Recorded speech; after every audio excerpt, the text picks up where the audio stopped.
Crescent City Steakhouse, a true neighborhood restaurant operated by the Vojkovic family since 1934, is the oldest steakhouse in the city of New Orleans.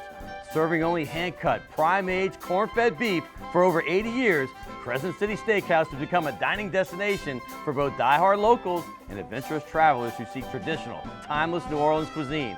Crescent City Steakhouse, 1001 North Broad, on the corner of St. Philip, in the heart of New Orleans.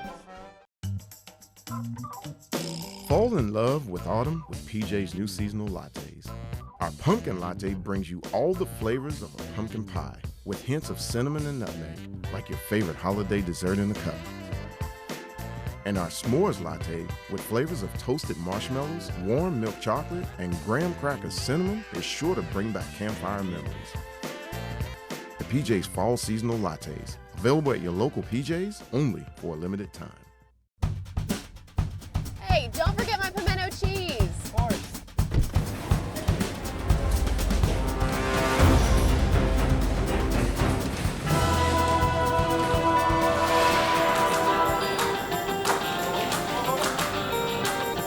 It's okay, I'll take it from here. Hey, you forgot your seat! For the love of palmetto cheese.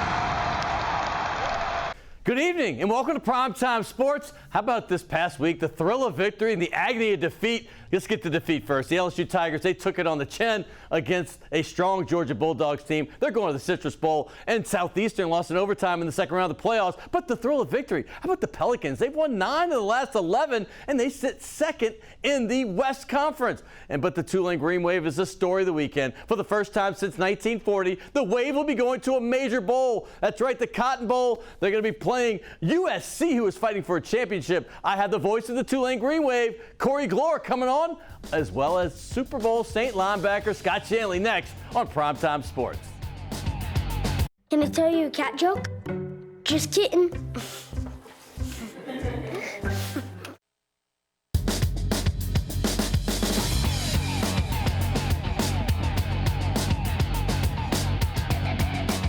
Hey, welcome back to Primetime Sports. Hey, I told you we had a couple special guests today. I cannot wait. Hey, this is a guy I've been trying to get on all year. You know him now from Saints Tonight. He's on there with Victor Howell on Your View, formerly CST.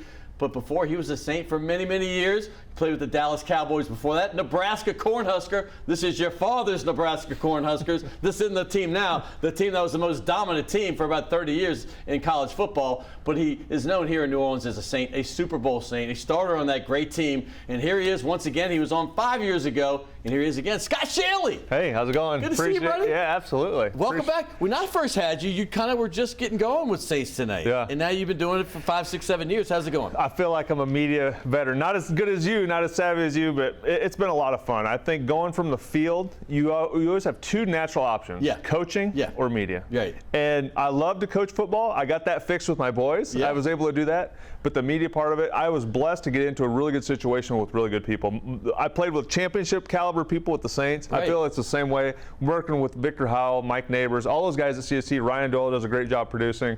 And it's just been a blast. I absolutely look forward to Falls just so we can cover our Saints. I love that. I love your enthusiasm for it. And I've watched you grow more comfortable through the years, obviously. And I remember, I'm even seeing sometimes I don't get to catch them all because I'm getting home, but I try to catch as many as possible. I tape them. And I remember seeing a couple, I just been like, dude, this is network quality, man. You're there. You've already gone there. If you wanted to be there, you're there. Do you feel that yourself? Yeah, absolutely. Just a comfort factor of, I compared it to coaching. It's just taking that and going to TV and explaining to people the things that I see from a player's perspective and just breaking down guys, breaking down their strengths, breaking down their weaknesses, how it incorporates the key matchups of the game. It's a lot of fun, especially when you're covering the team that you love, that you played for, and you won a championship for. What do you think in the future? What are you thinking? I mean, you want to stick with the Saints for a bit, or if you got a call from network, would you consider that? Yeah, I mean, you always consider things where you can elevate and move up in the press, but right now it's worked really great with where my kids are, the schedule of everything. Perfect. And so I've been really happy. I haven't really looked around to do anything right now just because I've had so much fun doing this.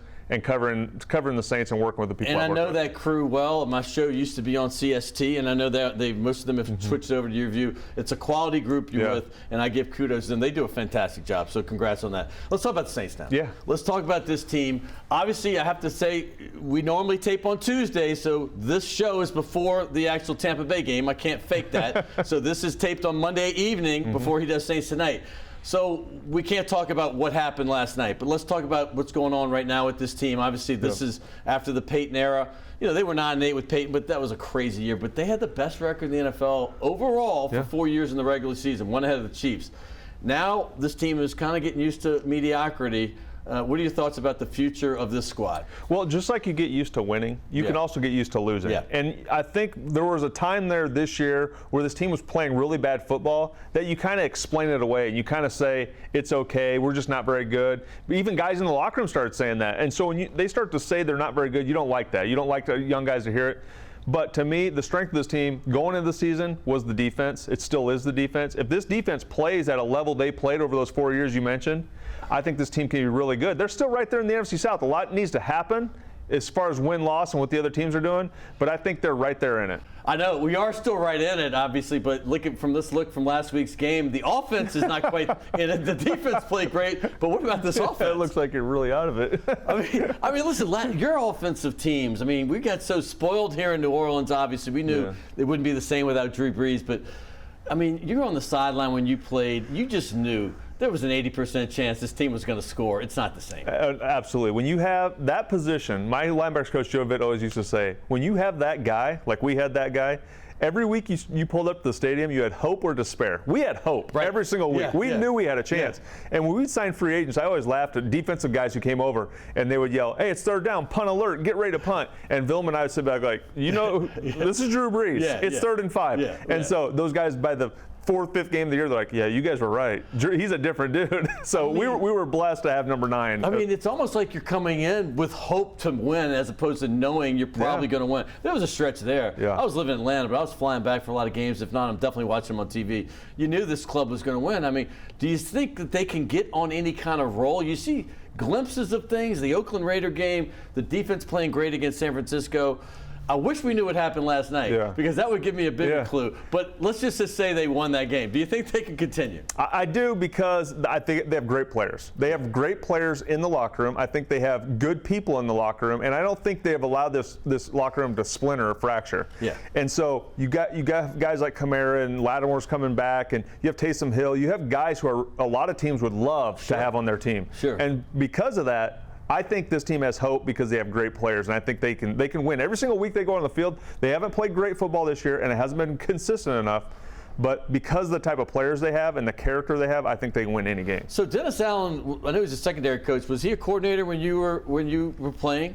No, Dennis, we saw the evolution of Dennis. So my first year here, Dennis was an assistant D-line coach. They moved into DB coach. He was a secondary coach under Greg Williams, and then he went off and became the DC for the Denver Broncos for 1 year. What happened. Then he got Raiders. The job with the Raiders. Then the Raiders head coach. So what's your relationship with him as a person? I think Dennis is a great guy. I was an advocate for Dennis to step up and take over for Sean Payton because for a lot of reasons, but I felt like the culture was already in the building, and I think nobody understood it as good as Dennis Allen. He was here in 06. He was here from the start. He went through a couple different coaches, went out and did his own thing. So I felt like Dennis knew what the culture was, what had already existed in the building to win.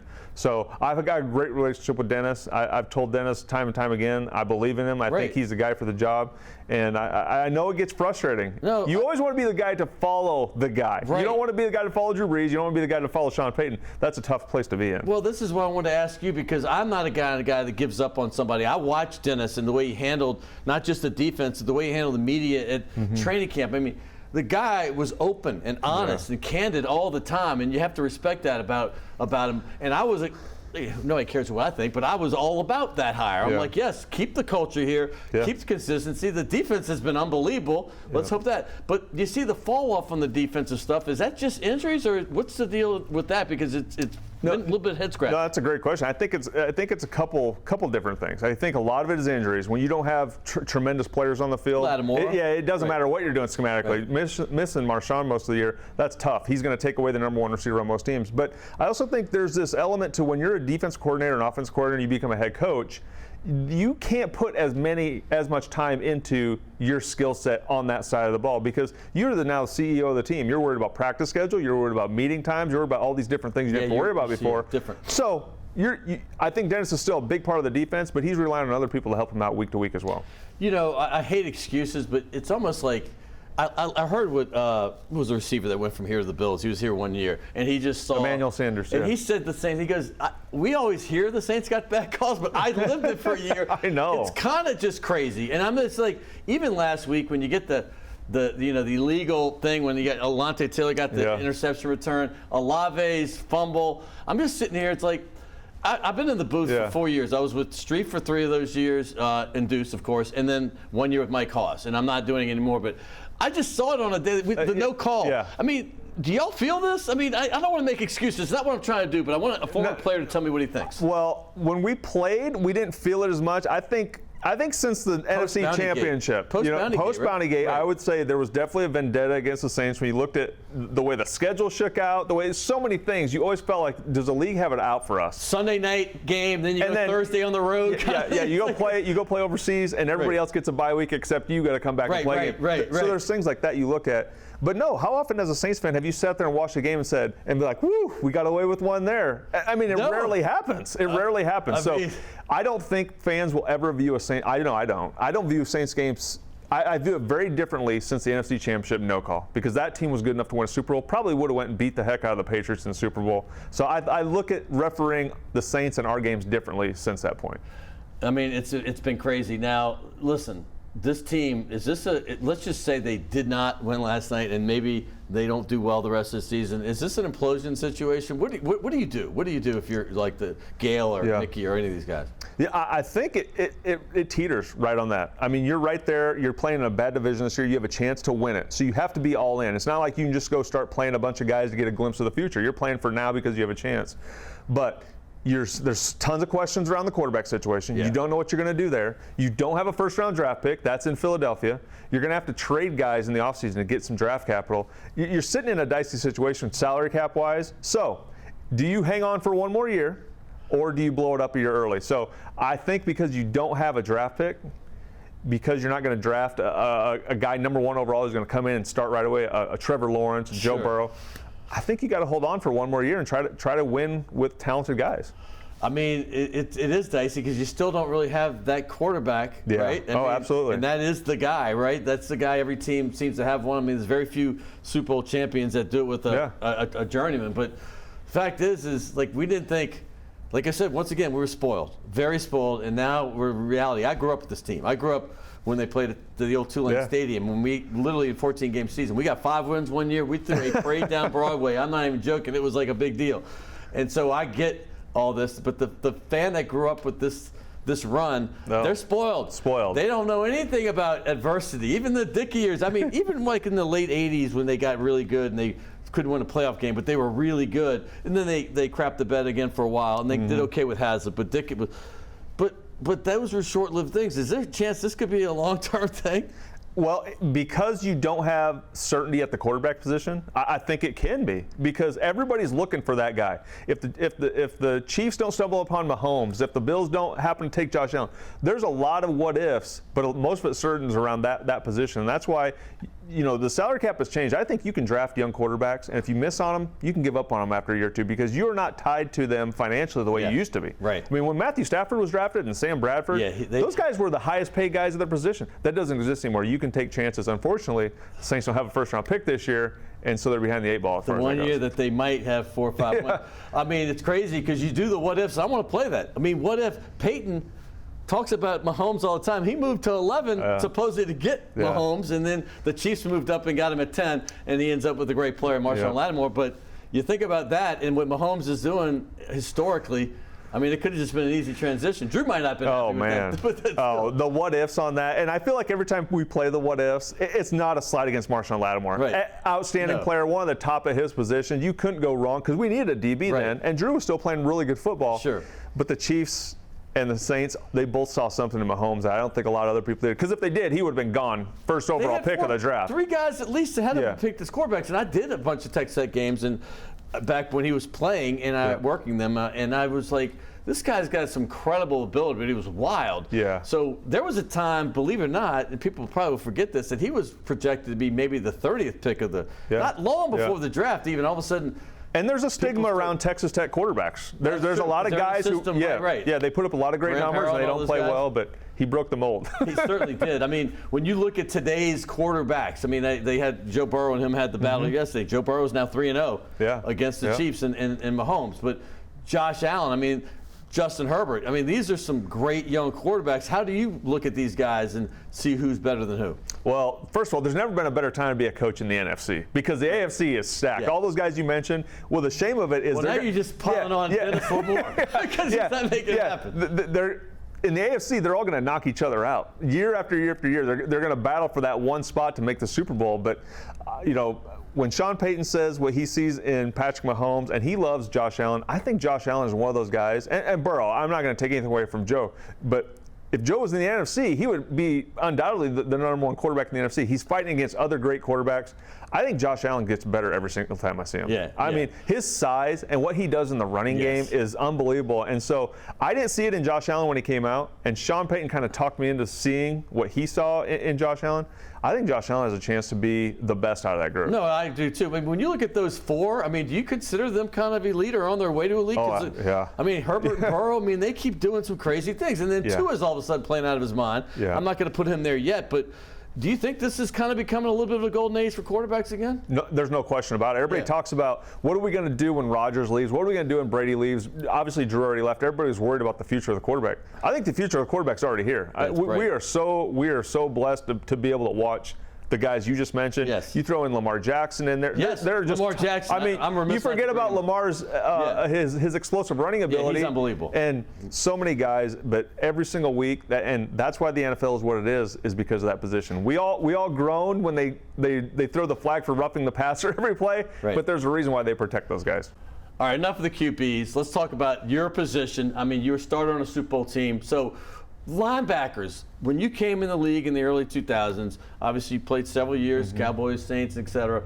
And then to where it is today, what do you see the biggest change at that position? Yeah, I think I was part of that evolution you're talking about in that time frame. And the biggest change was when I first came in the league, it was really a 3 or 4 linebacker setup. That's how you built your roster because if you were a 4-3 defense, those three linebackers were going to be on the field a lot. Well, the evolution of the offense has really changed the evolution of the linebacker position. Now it's a 2 linebacker league. It really is because the guys like Chauncey Gardner-Johnson, those utility knife safety guys, maybe a little too small to play linebacker.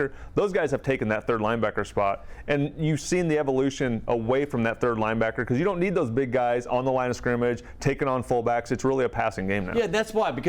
Is it because they need more speed? I mean, absolutely. Yeah. I remember back when I was doing the national recruiting show for Fox before ESPN made it nauseating. But we had a thing where all these guys like a Derek Brooks, who was a safety in college, became a great linebacker at Florida State. Javon Curse was a great safety in high school, became a great linebacker in college, and then became a great defensive end in the pro. They just because of speed. So is that why the evolution has occurred? Yeah, absolutely. And I think the best way of saying it is if you're not a 3-down linebacker, you're probably not going to play linebacker very much anymore. Because those utility guys, they almost made the 3rd linebacker like the fullback on offense. You're going to be a situational type player, but if you can find 2 3-down linebackers, and you look throughout the league, and we have it here in New Orleans, Demario Davis, Pete Werner, 2 outstanding 3-down linebackers. You go to Tampa Bay, it's Devin White, Levante David.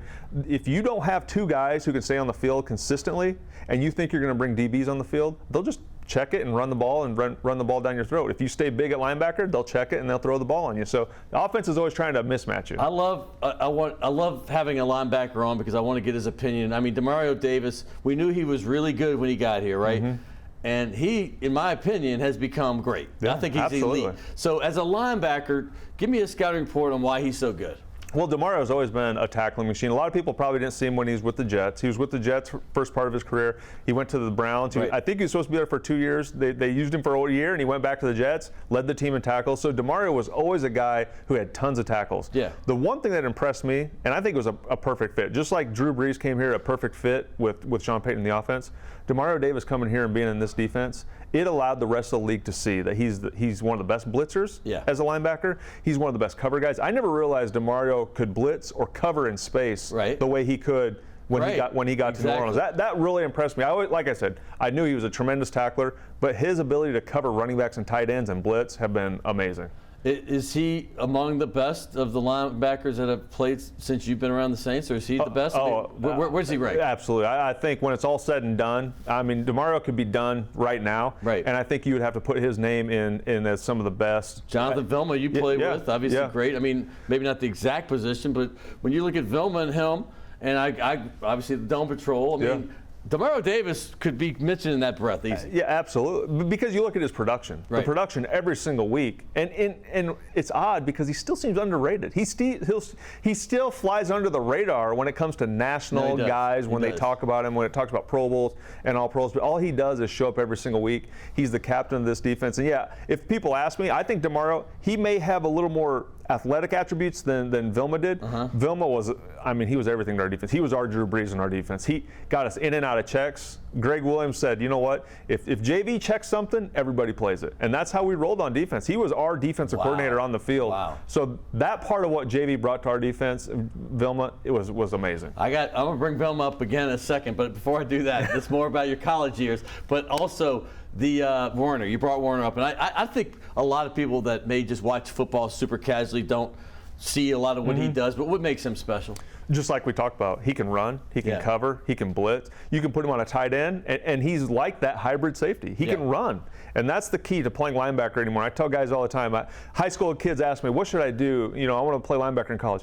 You better be doing defensive back footwork drills. You better be working on speed, because if you can't play in space, and Pete Werner can, he's going to play a long time. He's going to be a really productive player in this league. What year did you finish with the Saints? 2013. So you did, okay, so here's what I want to get to. I was just at Cal a few weeks ago. We did a game, Oregon-Cal, and they had Cam Jordan bobblehead day. So I got one. They run out, and I just said, I got to have one. So I got one for him and one for myself. But point being is that this guy comes in 2011 with obviously Mark Ingram in that draft. You were obviously with him for 2 or 3 years. What has he meant for this franchise? I mean, this guy was steady Eddie, and now finally the guy's getting national potential Hall of Fame kind of talk nationally. Well, Cam Jordan, yeah, you're right. I was there when he was a rookie. And I was there when we sat in our linebacker. And Cam's always, we've seen Cam's personality. He likes to have fun. He doesn't take life too serious.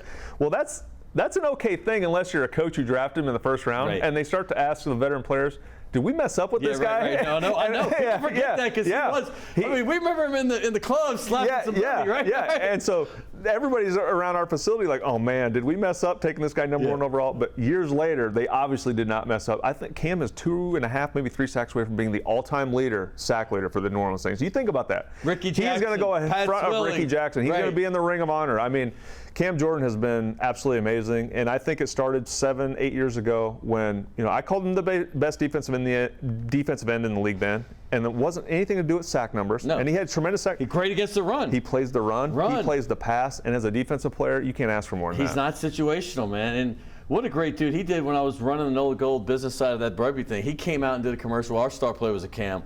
And he was just phenomenal. We couldn't pay him. We didn't have much money. Just to give me some swag. Just a great guy. And that's what I wanted to get to as well. Because him and Ingram, the one thing when I moved back in 2012, and that wasn't a good example because it was Bounty Gate, but when they started getting good again, and you just saw the locker room with those dudes, man. They were the guys that kept it loose, playing ping pong, having fun, joking around with everybody. You saw the beginning of their career, so you probably saw them as youngsters, but you've been in the media for a while. What does that mean for a team? Well, they're locker room guys. I mean, when they were young, they were rookies. Obviously, the career that Mark had at Alabama was second to almost none, Heisman Trophy winner. But when you come into this league, expectations are right here. So everybody thought, you know, Mark Ingram's got to break Emmitt Smith's record for this to pay off, and absolutely not true. I think we saw when Mark was here the first time, and then he left to go to Baltimore.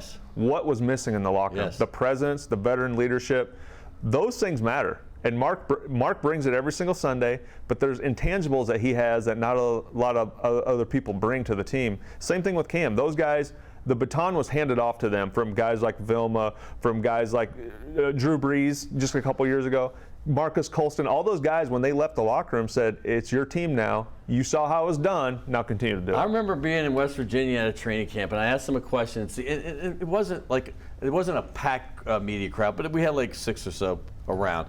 And I remember just thinking about this because he was just now getting recognized as an important player on the team. You remember those first couple of years, it was really ugly. Yeah. Like, I mean, the fans were booing. I remember a game in particular, you'll remember the Sunday night game against the Cowboys. Saints had an NFL record 40 first downs. Just demolished the Cowboys, did whatever. But in the beginning of that game, they threw him a screen pass, and he took his eye off the ball, and he missed it, and there was boos were going nuts. And then he went on and had the best game of his career, still one of the best probably. And I remember asking him this 2 or 3 years later. I said, do you remember a turning point in your career? And I'm just going to bring up this Cowboys game. And literally there was a couple tears because it was like, he goes, I've never been asked that, but I was at the lowest of the low when I missed that pass in the first quarter. I was on the sideline thinking, it's time for me to go. Wow. And then he changed, and he goes, I got chills just now thinking about it, the moment. Yeah. And he goes, it all changed that night. And literally since that night, the attitude with, you win, you play well, they love you here.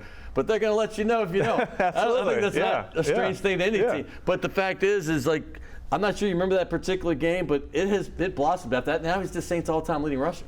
Yeah, I mean, you talking about that moment for him, I think every player thinks about the moment for them. Yeah. And I remember as a young player, second year I was in Dallas, oddly enough, I was on special teams. Tell me you're playing the Saints. Yeah, I was playing the Saints. You kidding me? Oh my God, different game, of course. And the snapper comes out and he's got his hand light on the ball. And I'm thinking, this looks weird. And I sniffed out the fake to Fred McAfee. They snapped it to Fred McAfee, who was the personal protector, and I tackled it. It was a short gain. Our starter got hurt a few plays later. I went in, I tackled Deuce McAllister on a fake player, and that was the moment where I'm like, you know what, I can play in this league. And it just happens to be that years later, it all comes back to playing for the Saints. But I immediately think of those moments when you're talking about Marks. Right. And for Mark, I know exactly what he's going through, how he got emotional about that, because this light bulb goes off in your head. Right. Where I feel like all our lives we're confident. Right. But there's doubt. Every great player, they have doubt. Yes. Like, can I really do this? And that was a moment for Mark where he was like, I can do this, and I can be a great player in this league. Well, let me tell you about one of my favorite pictures I've ever seen of you. It's in college. We're going to go. I just happened to watch the U. I was on a long flight from to Boise, but we had a layover in Salt Lake, so it was a 3-hour flight there. And I watched the U Part 2, which I saw when it came out years ago. But you have undivided attention, so you're watching it. So here's you at Nebraska. This play right here, leave that picture up, because that's Jeremy Shockey, your future teammate, right? Oh, yeah. And you completely level him. He is like parallel to the ground, up in the air. Jeremy Shockey was my nemesis after this game. I mean, he tore me up. He had about 4 or 5 catches on me. Best college football player I played against. Covered. I mean, he was amazing. Dominant he was. Yes. Wasn't he at Oklahoma first? He was at Oklahoma, JUCO, and then went to Miami. And so, dude, he was like, and he was in the U, and you could see he's actually a sweet guy in the interviews. I mean, he's like, talking, but that picture when I saw it, I'm like, golly. Because he was dominating. We went to the Giants, and obviously gave him an integral part. We all know about the party side. He was living above August, and John Best used to tell me stories about he couldn't keep a hostess because I could write a book about Shockey. He sat behind me on every team play, and I'm like, man, if I just took notes about this guy, I could write a book. I like to write, so maybe I'll be your ghostwriter on this. That would be great. By the way, but talk about like the U, because I mean, y'all, that was a big game. That was a huge game. That was a national championship. We played in the Rose Bowl. Right. We had lost to Colorado. We snuck in, so a lot of people were mad that we were in that bowl game. But Jonathan Vilma, Shockey, those guys, they try to tease me about losing that game. I'm like, listen, guys, you guys had 17 first-round draft picks on your team. We had 0. Right. We could have played you 10 times, and we were going to get rolled every single time. They actually called the dogs off in that game, and we're thankful. Otherwise, it would have been 60-13. I don't know, but that was one of the best teams. They're definitely in the argument for best college football team of all time. Just loaded. I mean, Willis McGahee at fullback, Clinton Portis at running back, Andre Johnson, Shockey at tight end. Their defense was Ed Reed. Just you name. Vernon Carey offensive tackle, and you go across the board. They had more number 1 picks. It's funny because that was an era that they were unbelievable. Then the 2000 Alabama LSU game combined for like 38 first rounders in that game. Like, it was crazy. That was like the one that came out and they said, okay, this one. And I'm not talking about that year. Obviously, there's only 32 teams. But when you talk about the next 4 years, that's a lot for one game. That's a ton. That is a ton. But you're right. Those teams are phenomenal. But your playing career at Nebraska, you were a walk-on originally, right? Walked-on, yeah. And then you became an NFL starter on a Super Bowl. Let's put that in a nutshell.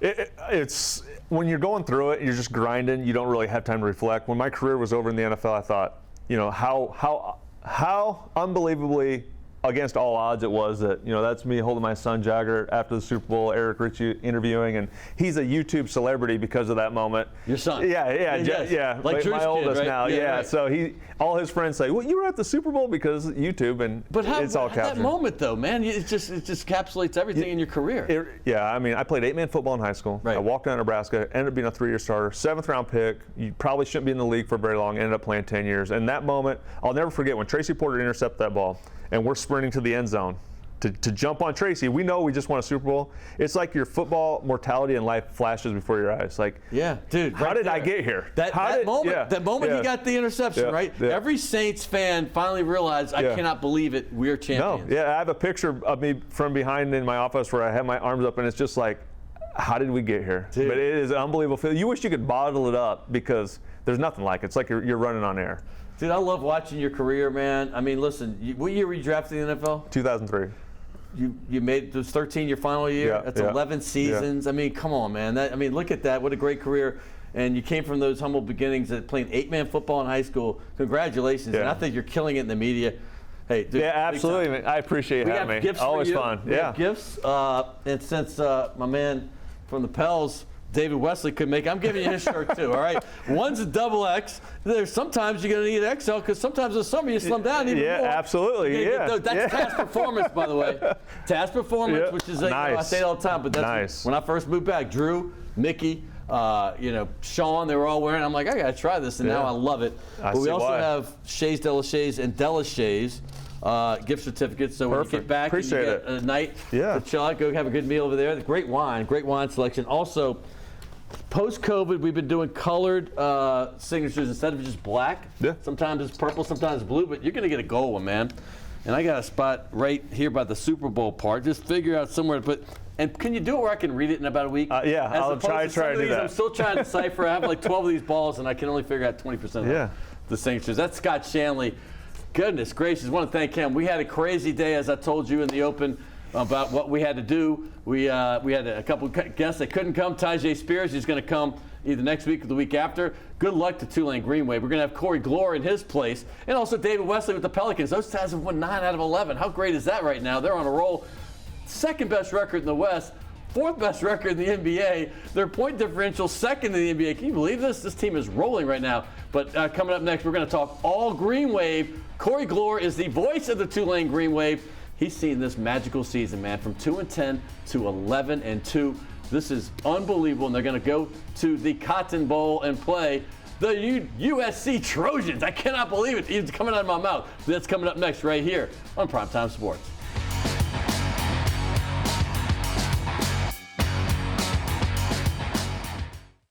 The owners of the De La Shays Wine Bar on St. Charles Avenue have opened up their newest creation uptown on Maple Street called Chez De La Shay, a new local wine bistro featuring a larger menu of small and large plates, a brighter atmosphere, and full table service. Additionally, patrons can enjoy a large patio out front as well as an extensive wine list offering selections from around the world. It's Chez De La Shay, 7708 Maple Street between Carrollton and Broadway. Rock and roll will never die. It's old New Orleans, my oh my. Come on, baby, let's go rock and roll at the city lane. All night, let's roll, let's rock and roll. Baby, do the rock and roll at Mid-City Lanes, the home of rock and roll.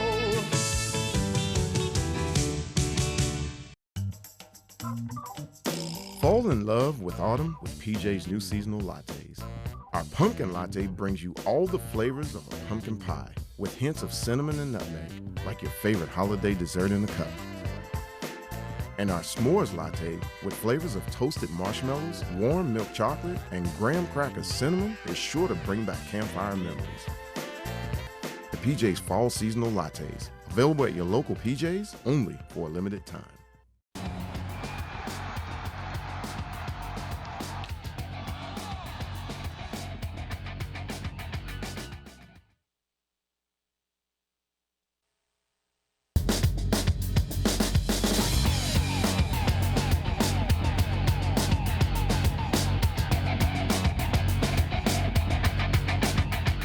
Hey, welcome back to Primetime Sports. I told you this is a nutty show today. Tyjae Spears was supposed to be here. He's going to come in the next couple weeks, as is Michael Pratt. You're talking about the conference MVP in Spears, the championship game MVP in Pratt, and two great human beings, great players. Tulane has a bunch of them. We had Nick Anderson on early in the season. We've had Shea Wyatt. We've had the punter. We've had a bunch of guys on. We love the Green Wave, of course, Willie Fritz several times over the years, including back in June. But right now, we've got the new voice of the Wave. Not new this year, but new last year. This is his second year. He saw the 2-10 debacle, and it was only because of circumstance. They almost beat Oklahoma in that opening game. You remember that. They were ranked number 2 in the country. They took Cincinnati to the mat, and that was a Final Four team last year. Well, this team took what the good points last year, and they put it all together. The players over the summer told me this team could be special, and certainly were. This is the second best team they've had maybe ever, certainly since the 40s, and they were 11-2. They are the American Athletic Conference champions, the guy that's been there for every game right here,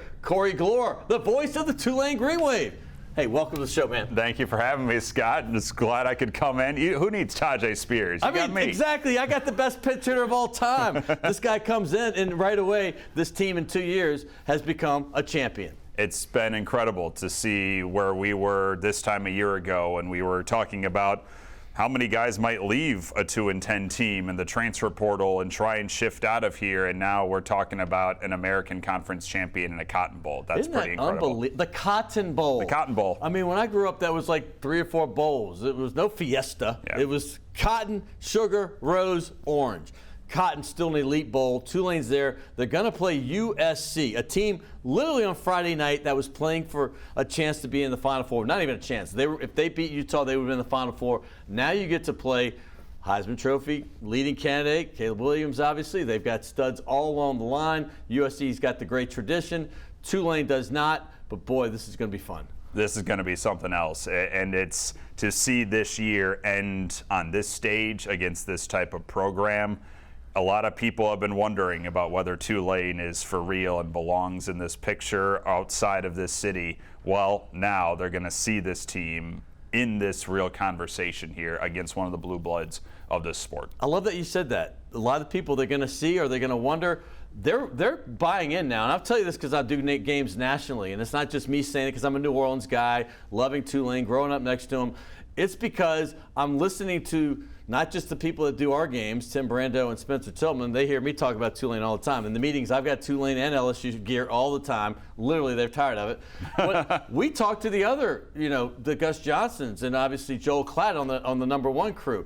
And they're talking about him. Like, we all have meetings together. So Tulane's out there now. Yeah. I mean, they're impressive. And at the beginning of the season, they thought it was a novelty. Really good quarterback. Their running back special. Their defenses. But now they watch them and they're catching more of the games. I think Houston game was the turnaround. They beat Kansas State, right? And that was the biggest win. We're going to talk about that in a second. But the Houston win was like, okay, they did it again. And they lost to Southern Miss, but they beat Houston in overtime right after. And it was a national Friday night game. Yes, it was the only game on. And so it was the stage belonged to Tulane and Houston. And it was the first program that Tulane was going to see over the course of the year that was moving to the Big 12. And there was that underlying storyline after just beating Kansas State. And so to go in, have your third-string quarterback lead an overtime win. That was special. Third string. That was when it started to maybe shift a little bit. We're responding after losing to Southern Miss. And then you go in and get that type of win against the preseason pick to win the league. Right. And then you thought, all right, maybe there's something really built strong here from the top down of this program and not just going in and being able to get a win over Kansas State, but going to a real arch nemesis of yours in Houston and going down the depth chart in order to pick up a win. Well, let me say this about Houston. We had them in our second game. We're like the second Fox group. Yeah. I mean, we had opened up Wisconsin, and we had some good 2 opening games. But that second week, we went to Texas Tech, and it was Houston. They were ranked in the top 20. This was a team that was formidable, and we all thought they have a great quarterback. Obviously, Holger's a great coach. But you beat them on the heels of the Kansas State win. Now, did we know that Kansas State was going to be the Big 12 championship September 17th or whenever the game was? Absolutely not. But that was a Power 5 win on the road, and I want to talk to you about that because I actually took them plus the 14, and I kept telling people, I'm not even scared of the money line on this one. I'm not getting into betting, but the point is, right. I felt confident that Tulane was at least going to give them a game that they could possibly win. Not fully believing it And then they pulled it off. Yeah, they pulled that one off, and for my money, I think pound for pound, that was their best performance of the year. Even looking back at the wins at Cincinnati, just beating UCF in the title game, taking care of what Kansas State does offensively with that running back in Deuce Vaughn. Tulane's the only team that's done that to him this year, and it was really throwing that offense for a loop. And at that point, 3 weeks in, Kansas State was getting some buzz about what they just beat Missouri pretty bad the week before. And they beat Oklahoma's pants off right after that. Right after that, Tulane angered them. And then to see what they became, and now the Big 12 champion, I think it re-solidified, just in case people were still doubting out there how good Tulane was. Or you just look back at September and you see Tulane really out-physicaled that team, and Kansas State just did that to a team that's in the playoff now in TCU. Well, it's funny because I did 2 Kansas State games, and one was the first TCU game where they had a 28-10 lead, and their backup quarterback came in early on, through 4 first-half touchdowns. Howard, who we now know is playing great. And he got hurt in that game. And then, but the point is, and then they lost. They got outscored 20-0. So they lost that 38-28. But I'd always say Kansas State, and then I'd get all my Tulane friends, hey, Tulane beat them. But then when I said it, we had them 3 weeks ago, when they played, maybe it was 2 or 3 weeks, I can't remember. They played the Sunflower Showdown, which nobody even knew what that was, because Kansas and Kansas State, that's the name of their game, because they both are not usually great. Kansas, for sure, never great in football. Kansas State's always up or down. But that point is their first national time. That game's been on network. And so everybody would throw in the same thing. Well, Tulane beat this team, and now they were fighting to win that game. They had to beat that, Kansas, just to get to the championship game, correct? And then I had a good feeling that they would take care of business in the revenge game against TCU. But then, like you said, when they got that victory over TCU in the biggest stage of all, everybody in the country's watching and seeing how good this team was, it solidified everything about that win Tulane had. And not just that win. People started looking at the season more and more. Obviously, Tulane played the same day, right? Yeah, right after that one. Yeah. Right after. So the fact is that this is very special in so many ways. Yeah, and I think now it's starting to sink in to folks around here and around the school that have been here for a while, just what this has become here at Tulane. And I'm still pretty new here, but I have heard plenty about the 1998 season. Right, I was going to ask you that. The 1973 year and beating LSU at Tulane Stadium. I was on my brother's shoulders at that one. I mean, I've heard so much about that as this year's gone along. And then sitting in my perch at Yeoman Stadium Saturday and seeing not just the students flood the field after the game, but fans of all ages wound up on the field. It was such a culmination for so many folks of decades of waiting for a moment like that again. And so, I just got chills just talking about it. Yeah, I do too. I literally do. Because I had a Tulane undershirt during the game. I did the Boise State, Fresno State, Mountain West. But I had 2 shirts. I had a really light LSU short sleeve, because it was like 15 degrees. Yeah, you're in Boise. Yeah. And so I had that, but I had a Tulane long sleeve Task that the owner of Task had given me. He's a former player at Tulane back in the day for basketball. But he gave me, so I had both on, supporting the 2 teams who were playing at the exact same time as the darn game I had. But I kept getting updates. And I said, well, LSU is doing well in the beginning, and then they got to start getting blown. But Tulane, and I kept seeing it, and they were up by 10, sometimes a little more, but then it got down to 3. I'm like, hold on. And then they pulled away at the end. And I was just like, I've gotten chills just telling you this story right now, because I was genuinely excited in the press box, and I did a yell that could be heard across the country on Tim Brando's mic. I've seen kind of just behind you at the window there, it just flashed up on one of the electronic billboards, the American Conference champion graphic right behind you. Now? That's pretty cool. And so just to see what this, I heard from a friend who wasn't at the game Saturday, but was down the quarter, and all the bars had Tulane on, and maybe LSU everywhere was off to the side. Right. The city's back with Tulane. It's the city's team. Let's be real. I mean, we know LSU is like a lot of LSU support, including myself. But this is the team in New Orleans. There's no UNO football. This is Tulane. Should own New Orleans as far as this is the city's team. Yeah, and to see it finally come back together, it's been a while, and I had heard plenty about the really a lost generation of fans for Tulane in this city, and this is a great step forward to bringing this back together here, and to see it all Saturday night at the end of that game, it really felt like that moment had finally arrived here. I got to ask you, because I'm going to have you on when it's not this special time, because I want to get people to know Corey Gloor more as a person, but because I love that. The first time people are on, I'll get their history, and we're going to do that. But I want something past your history, but why you came to New Orleans and why you took this job. And what do you think of New Orleans since you've been here? Because you suffered through a 2-10, right? And I felt bad because I was at WWL back then. Willie had to do the show every Tuesday. And I was like, I could hear his voice get more deflated each week because it's no fun having to come on a show you have to be on. And he always kept his head up, right? And I'm not at WWL anymore, so I didn't get to hear him every Tuesday and talk to him before the show. Right. So it had to be more fun. Yes, and so to say the least. But for you too, it has to be more fun having a team that's not just a champion but a winner. Yeah, to be around that group this year and just to see the work that they put in, day out, pay off like it has. Whereas I was seeing them do it last year too, and still try to maneuver through all the losses and the hurricane. Yeah, it was horrible. People don't realize how big that was. It was nuts, and so to see it just dramatically turn like this when those guys didn't really lose belief that it was possible, and Coach Fritz didn't either.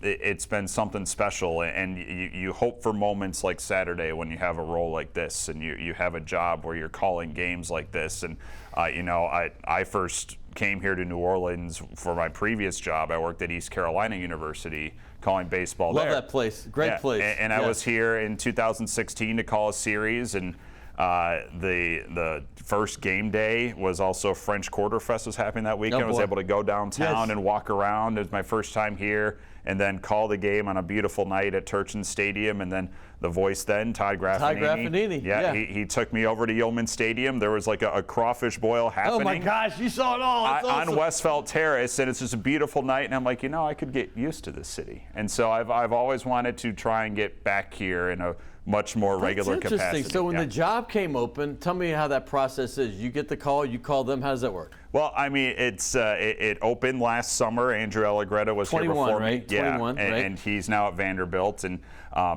when it opened a couple years prior, I had shown interest in it, and Andrew got the job. And so when it reopened, the company that I work for, Learfield, reached out and like, all right, it's going to open again. Would you like to talk to them again? And I said, absolutely, at the drop of a hat. And so after a couple of weeks in middle of June of 2021, was able to fly down here, meet everybody, and then signed on shortly after that. I think we have a shot of you, we may have already shown it, but of you and Maddie and Steve Barrios. And that's an interesting crew because Steve has been here for 40 years. 40 years, yeah. Was a player over 50 years ago, right? Yeah. I don't remember him as a player, but I was alive. But this is it. Now Maddie is a Tulane grad herself. Yep. You got two Tulane, you're bookended by Tulane grads, and obviously she's much younger and new to the business, but man, she's so enthusiastic about what she does. And in this crew, you got so much experience, you got some youth, and you right in the middle. What a fun time to be with these guys, huh? It's a blast. And even through everything last year, I still had so much fun working with that crew. Yeah. And so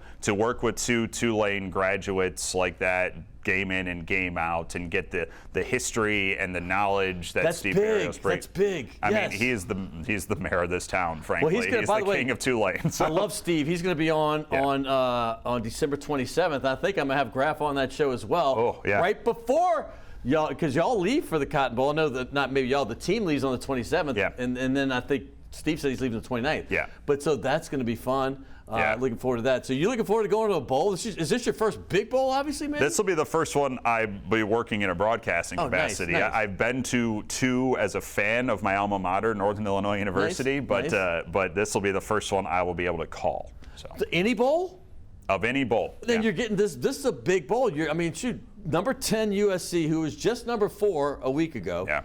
And then you got Tulane, who's now 16, correct? Am I right on that? LSU 17 in the CFP, I think maybe 18 in other polls. But the fact is they're the number 1 ranked team in Louisiana, and you're calling a Cotton Bowl game, a New Year's Six bowl.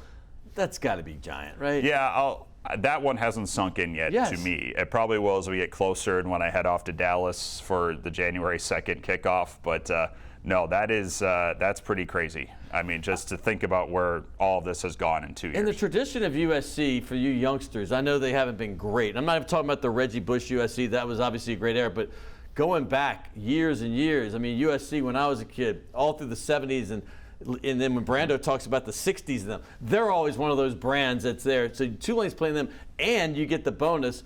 Michael Pratt, to me, is an NFL quarterback. I truly believe this. Tyjae Spears, NFL running back. Nick Anderson, NFL linebacker. Shea Wyatt could be an NFL wide receiver. But you're going against a guy, if he's not going to win the Heisman, he's probably going to be second, okay? Max Duncan gets my vote for that, but Caleb Williams has shown he is a baller. That game against UCLA was unbelievable. Yeah. And you might be catching them on a thing where they might be like disappointed they're not going. So I'm fully on the wave on this. I'm not.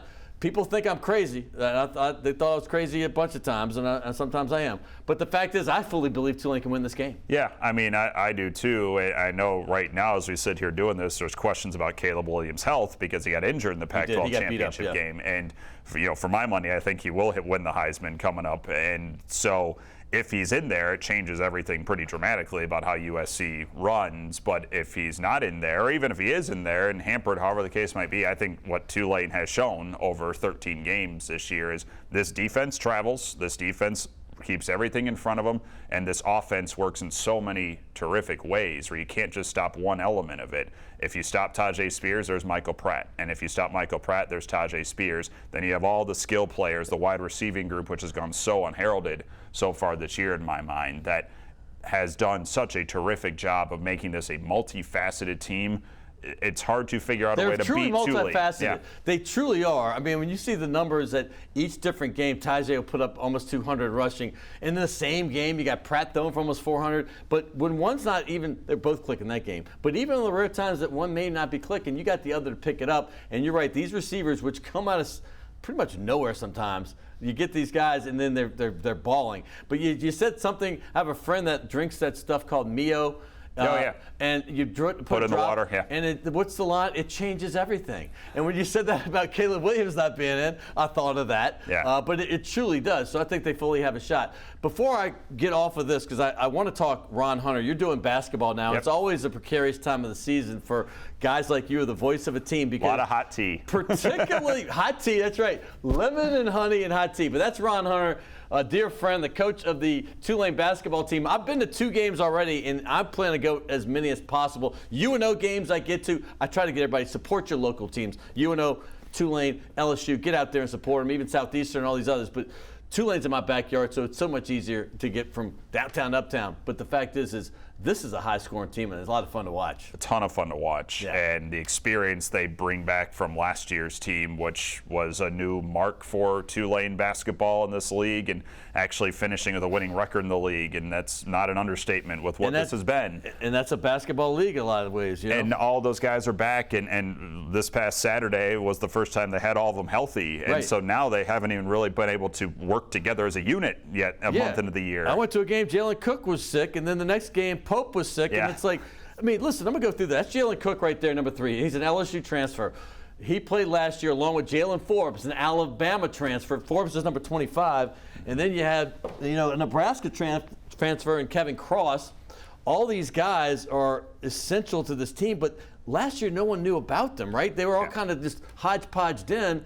And I started going to games probably in January some last year. I'm like, whoa, this team, that's Cross right there.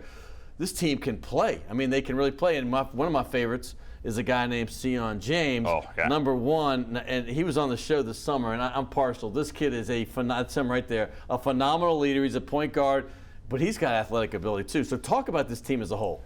There's so many ways this combinations. Team, the combinations that Ron Hunter is very strong about positionless basketball. Right. And so I asked Kevin Cross a couple days ago. Colin Holloway, who's new to the team this year. I love him. Yeah, transfer from Georgetown. Smart player, man. Incredibly smart. I asked them what position do they play, and they're like, I don't have one because our coach will get mad at me if I say I do. I mean, it's, the way this team runs offense, it's usually Kevin Cross as a point that runs it. He's a 6'8" forward. Right. And so the way that they run their operation is so malleable. Like you can put so many different combinations out there. Great word. Thank you. I mean, it took me 14 years to come up with a good word to say on air. Perfect for this scenario, though. Yeah. I mean, they're a blast to watch. They are high octane. They are an incredibly high scoring team, and the way that they play defense is so unique, and the nitty gritty of how they do it is really hard to pin down. But it's a matchup zone, which Ron Hunter's famous for, where it can be really intense to watch too. And so what that's made is a winning basketball team And in that building in Uptown, which has 4,000 people that can fit in it, it creates a very loud environment with not a lot of people in there. And so those games are so much fun to be a part of. And this team this year has expectations that we haven't seen in a long, long time for Tulane basketball, and hopefully they can match them. And in a couple months, you're going to be double dipping again because baseball starts up with my man Jay Ullman, the new coach. What a tremendous guy. Yeah. We're not going to get too much into baseball, but these are all Troy Dannon hires, right? And this is Troy. I love that Troy's loose, man. He's always on social media. He's having fun with the stogie. And right there's Jay Ullman right there. But Troy Dannon has put together a coaching staff that's not only extremely likable, right? I mean, they're likable guys, but they are darn good communicators, darn good coaches, and it's exciting what's happening right now over there on Ferret, Willow, whatever streets you want to call them. There, it's exciting. Claiborne now with the stadium. It's exciting. Yeah, the character of the coaches that are there is the first step. Yeah. And then what they are as coaches, how they communicate to their student athletes, that's the next step. But if you have people that are genuinely great to be around and likable to be around, then that starts taking everything off. And that's why, you know, Willie Fritz is where he is right now, and Ron Hunter is the coach that he is. Lisa Stockton's been around for 3 decades. By the way, let me bring her up. She's the foundation of it all. Lisa Stockton, phenomenal. By the way, Lisa, I need you on the show too. No, I love her. She used to come on the as a guest on the WWL. Yeah. And I would just listen to her talk about. I'm a basketball guy. I love it. Played my whole life. Love it. This woman knows hoops, and she is extremely sharp. Yes. So you don't call those games, I don't think, right? No, I don't. But you support them, yeah. I've done a couple on TV, but yeah. Yeah, I mean, congrats to what's going on up there in Tulane, and congrats to you. I have what you found me searching for was my green pen, because post-COVID we're signing in green mostly, occasionally blue, but non-black colors. Here it is, right here, under the hat. I knew I had a little secret trick. But before we do that, I've got on campus. Since you were last second, dude, I got to hook you up. 2 gift certificates. I'm literally just down the road, as it turns out, from your studio. Shays de la Shays, y'all know the place. Last week I had a big LSU show, and I love that Gordy Rush was putting it up, giving Shays de la Shays all the love. But that's on Maple Street between Maple between Broadway and Carrollton, and also de la Shays. Everybody knows that wine place over there on St. Charles. But Task Performance, another Tulane. I mean, these are great. You know, those shirts go for $50. Those are awesome. 48 maybe. But they're worth it. I mean, they are worth it. They're phenomenal. But here's the blue pen. You're going on the helmet. You're the voice of the Green Wave. And we got it right here. Give me a Corey Gloor. All right. And, man, this man came in and pinch hit. We had some, obviously we talked about it at length, but we had some things go on in the studio, but he came in and in a pinch and saved the day. I had to get Tulane on this week. I had to, because this doesn't happen every week where you win the conference. I mean, it doesn't happen in every decade. I mean, let's be honest. Last time Tulane's a conference champion. 2.5 decades, yeah. But, I mean, last time they were in a bowl like this, because even when they won 12-0, they were in the Liberty, was 1940. Yeah. 1939 season, I believe, the 1940 Sugar Bowl. Yeah. Let me do the math. That's over 8 decades. Okay, that's a long time ago. So congrats. You're on the helmet, Corey. I appreciate That's the true honor here, yes. Yeah, dude. I mean, this is great. You know, I love LSU. Don't get me wrong. I love the Tigers. I love UNO. But this is Tulane's week. They deserve all the love. Support the team. If you can get to Dallas, get up there. Get up to Dallas. Go to the Cotton Bowl. It's an experience. I mean, by the way, if you can, what a great trip to be over the holidays. That's going to be fun. But congrats to you. Congrats to Willie. Congrats to all the great players. I'm just happy for you guys. So congrats. Thank you, Scott. Congrats to the fans, too. They've been waiting for a day like this for a long time. Appreciate you, my man. Thank you. And I got big thanks. I got to tell you, prayers go to Will and his family. I hope everything works out. But, hey, the guys that pinch hit today have not done this job before, and they're phenomenal. Thank you. Alex, Chacon, appreciate you. Logan, Graffia, phenomenal work today. These guys came and did some overtime. You see it's dark right now. We stayed all day trying to figure out how we were going to make this work, but we made it work. Thank you, WLAE and everybody, Jim Dodson, of course, Ron Yeager and everybody. It's been a fun show. Go Wave, roll Wave, and let's have a big, big, big December. Getting ready for that game. We'll see you next week. Oh, I got some big guests next week, too. I cannot wait. You got this. You got to stay tuned for next week. Right here on Primetime Sports.